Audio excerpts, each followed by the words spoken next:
మనం పెంచుకున్న కుక్క మనల్నే కరిస్తే ఏం చేస్తాం? ముందు డాక్టర్ దగ్గరికి తీసుకెళ్తాం, ఆ తర్వాతన అది దాని తత్వం ఎంత అంటే వదిలేస్తాం. ప్రస్తుతం అమెరికాకి ఒకసారి డాక్టర్ దగ్గరికి అయిపోయింది. తను పెంచినటువంటి అల్-ఖైదా అనే కుక్క పాకిస్తాన్ తీవ్రవాద సంస్థ లేదా పాకిస్తాన్ సృష్టించినటువంటి అల్-ఖైదా భూతం, అది చివరికి అమెరికాలోని ట్విన్ టవర్స్నే కూల్చి తను పెంచిన కుక్క తననే కరిచింది. అప్పుడు డాక్టర్ దగ్గరికి వెళ్ళారు. వాళ్ళ డాక్టర్ అయినటువంటి వాళ్ళ కాంగ్రెస్లో చర్చించారు. ఆ తర్వాత పరిష్కరించారా? లేదు.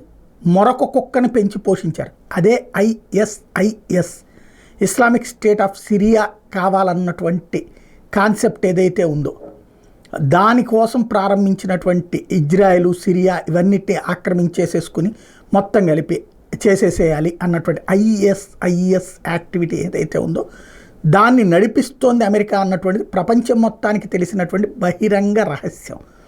ఆ ISISకి సంబంధించినటువంటి ఫ్లాగ్ పెట్టుకుని అదే అమెరికాలో నిన్న ఏదైతే ఒక పికప్ ట్రక్తో వెళ్ళి జనాల్ని గుద్దేసి 10 మందిని చంపేసి 30 మందిని గాయపరిచి పోలీసుల మీద కాల్పులు జరిపినటువంటి షంషుద్దీన్ జబ్బార్ అనేవాడు ఎవడైతే ఉన్నాడో వాడు అంతకుముందే వీడియో కూడా రిలీజ్ చేశాడు. వాడు ఫక్తు తీవ్రవాది, ISIS తీవ్రవాది. ఈ మధ్యకాలంలో కొంతమంది ప్రపంచవ్యాప్తంగా ఉన్నటువంటి మౌల్వీలు ఒక ఫత్వా జారీ చేశారు లేదా ఒక పిలుపునిచ్చారు. ఏమని?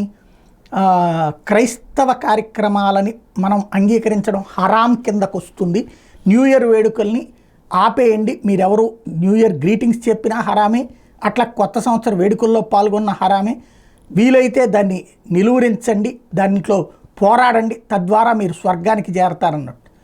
వీడు అమెరికాలో వచ్చినటువంటి సెకండ్ జనరేషన్ ముస్లిం. అంటే ఏ పాకిస్తాన్ నుంచి వచ్చాడో, సిరియా నుంచి వచ్చాడో అది ఇంకా అమెరికా బయట పెట్టట్లా. వాళ్ళ కుటుంబాలకు సంబంధించిన అమెరికాలోనే పుట్టినోడు వీడు. అమెరికన్ లాంగ్వేజ్లో అది కనబడుతుంది వాడు మాట్లాడిన దాన్ని బట్టి చూస్తుంటే. వాడు ఇప్పుడు ఈ ఘాతుకానికి పాల్పడింది ISIS యొక్క భావజాల ప్రేరేపితం, అలాంటి మౌల్వీల యొక్క ప్రేరేపితం.